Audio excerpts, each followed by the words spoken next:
This example is actually problem number 8 on page 282. And it reads, y double prime plus y prime equals to x squared plus 2x. And we're just going to solve for the y particular, as we're going to do in all these operator problems. Well, if we look at this as an operator, this is d squared plus d operating on y equals to x squared plus 2x. And so y would be 1 over d squared plus d operating on our polynomial x squared plus 2x. Okay, let me clean that up a little bit. There we go.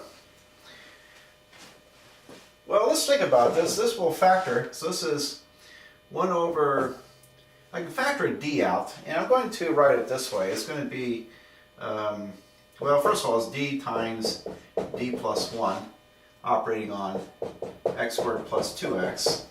But I'm going to kind of switch things around here. It's 1 over 1 plus d times d operating on x squared plus 2x. Now I did that for a reason. First of all, the expansion from 1 over 1 plus d I wrote on the board here in the last video.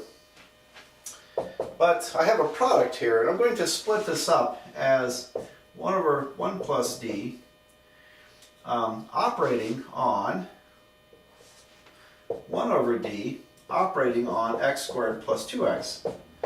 In other words, in this approach, it's a two-step process. And I'll do one of these at a time. There we go.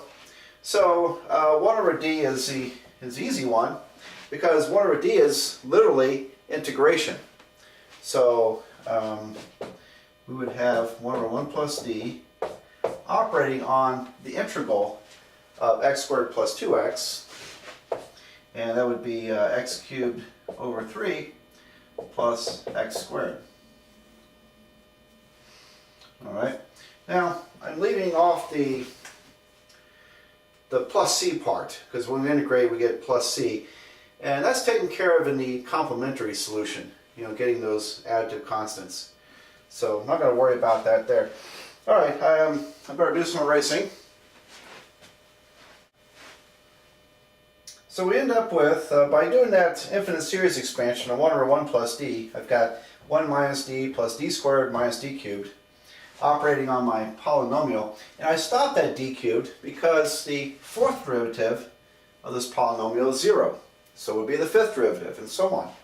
So we only needed to go up to the third derivative on this polynomial. Well, that would be 1 multiplying this, x cubed over 3 plus x squared, minus the derivative. So minus this derivative would be minus x squared, wouldn't it? And then minus 2x. So the negative derivative is going to be minus x squared minus 2x. The plus the second derivative will be plus 2x plus 2.